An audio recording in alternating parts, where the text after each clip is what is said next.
Welcome back to The Explainer, where we turn complex research into crystal clear insights. Today, we're focusing on a foundational piece of modern energy research. Now, if you're tracking the future of electric vehicles, grid storage, or even consumer electronics, you already know that better batteries are literally the key to unlocking the whole shebang. But how do we design these batteries faster? Building physical prototypes for every single tiny tweak is incredibly slow and, frankly, way too expensive. Well, that's exactly where PyBaMM comes in. It's an absolute game changer for modern battery research, and today we're going to explore exactly how it works. Okay, let's dive right into this. PyBaMM stands for Python Battery Mathematical Modeling. At its core, it's a highly accessible, completely open-source battery simulation package written in Python. For those of you familiar with scientific computing, you know the Python ecosystem is just massive, and PyBaMM leverages that to give you the power to run insanely complex electrochemical simulations right from your laptop. This quote really hits the nail on the head. Their official mission is to accelerate battery modeling research by providing open-source tools for multi-institutional interdisciplinary collaboration. I love this because it's not just about writing slick code. It's about breaking down those traditional silos in academia and industry. By making these tools open source, PyBaMM ensures that a breakthrough happening in an Oxford lab can instantly be tested by engineers at a battery startup halfway across the globe. So here is our roadmap for today. We'll start with the battery modeling mission. Then, we'll take a look inside the PyBaMM ecosystem. After that, we'll be exploring battery simulations, followed by performance and fast solvers, and we'll wrap up with an open-source community. Section 1. The Battery Modeling Mission. Let's look at why simulating batteries is just so crucial right now. So, the bottom line is that battery models allow researchers to rapidly test and iterate without constantly needing physical prototypes. With PyBaMM, you can explore totally different battery geometries, test how a cell will hold up in a freezing winter scenario versus the heat of a desert, and simulate the effects of various modeling assumptions. Because it's so fast and flexible, you can run through dozens of variations in a single afternoon, something that would easily take months of manufacturing and testing to pull off in the real world. Section 2. Inside the PyBaMM ecosystem. Let's peek under the hood and understand the architecture. PyBaMM's structure is incredibly logical, and it rests on three broad pillars. First, it gives you a robust framework for writing and solving complex differential equations, which, let's be real, is what battery physics actually boils down to. Second, sitting on top of that framework is a massive library of pre-built battery models and standard parameter sets. And third, it includes specialized tools to actually run those simulated experiments and instantly visualize the results. Think of it like building a house. The framework is your foundation, the library is the rooms, and the tools are the appliances. They build perfectly on each other, meaning you don't have to be a math genius to run a complex model, but the underlying math is right there if you need to tweak it. And if you're new to all this, don't worry. PyBaMM has beautifully structured their onboarding process. The tutorials act as a true zero-to-hero flow. You literally start with tutorial 1 on how to run a basic model, and then you slowly step your way through plotting, manually setting your parameter values, and running custom experiments. By the time you reach tutorial 9, you're actively changing the spatial mesh of the simulation. It's an incredibly empowering journey designed to totally strip away the intimidation factor of high-level physics. Section 3. Exploring battery simulations. Let's check out the actual menu of physics and chemistries available right out of the box.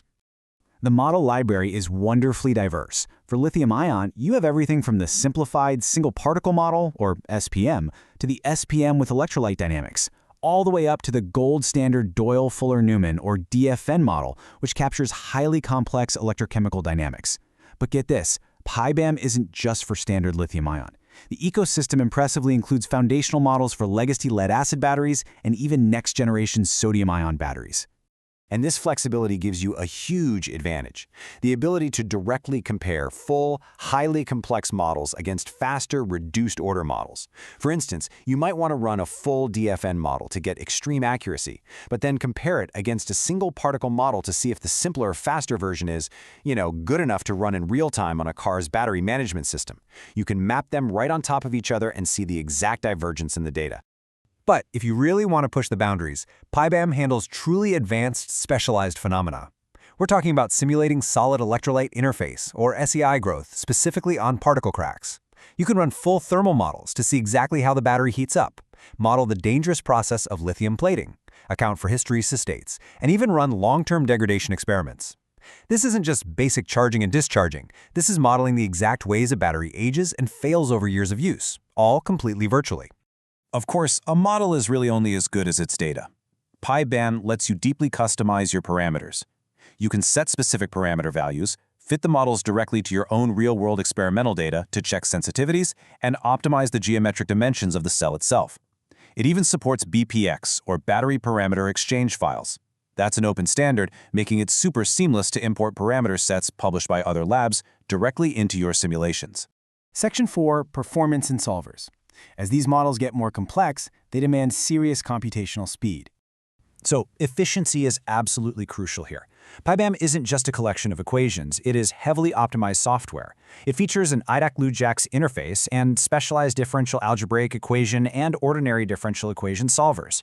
These are custom-built to handle that notoriously stubborn nonlinear math of battery physics at lightning speed. It supports OpenMP, meaning you can run tons of simulations in parallel across multiple CPU cores. And vitally, it lets you define exact output variables, which drastically reduces your memory usage when you're running massive long-term degradation experiments. Now, to keep this software cutting edge, PyBaMM does use telemetry, but let me reassure you about how they handle it. It is strictly opt-in and fully anonymous. It only collects basic stuff, like the version you're running and which functions are the most popular, just to help the developers prioritize their time. Absolutely no personal info or sensitive experimental data is collected, and you can easily switch it off entirely in your settings if you prefer. Which naturally brings up a pretty big question. A tool this powerful, this optimized, and this well-maintained, who exactly is backing PyBaMM?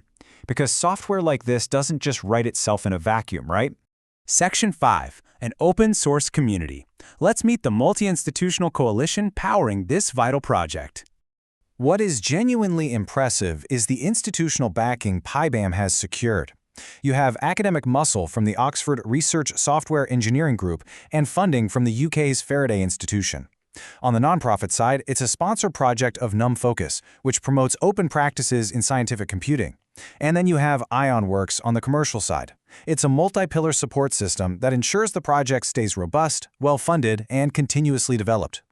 And here's a standout metric for this community, the number 6. Since 2021, the Google Summer of Code program has funded exactly 6 students every single summer to work exclusively on PyBaMM projects. This is brilliant because it's not just about getting help with the code, it's about building an entire pipeline for the next generation of battery scientists. And many of these students actually go on to become long-term core contributors to the software.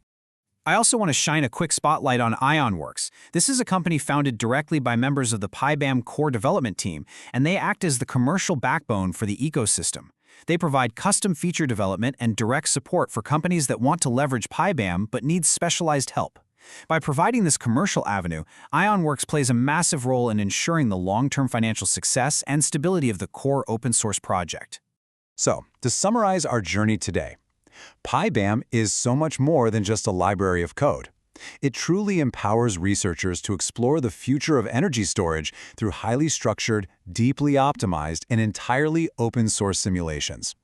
It represents the very best of multi-institutional scientific computing, where tools are shared freely so that human progress, building better, safer, and longer-lasting batteries, can happen that much faster. We've seen the underlying math framework, the massive library of models, the advanced thermal and degradation capabilities, and the incredible community backing it all up. All the tools are sitting right there, open and waiting for you. So the only question left is, what kind of battery design will you simulate first? Thank you so much for joining me on this explainer, and I seriously can't wait to see what you build.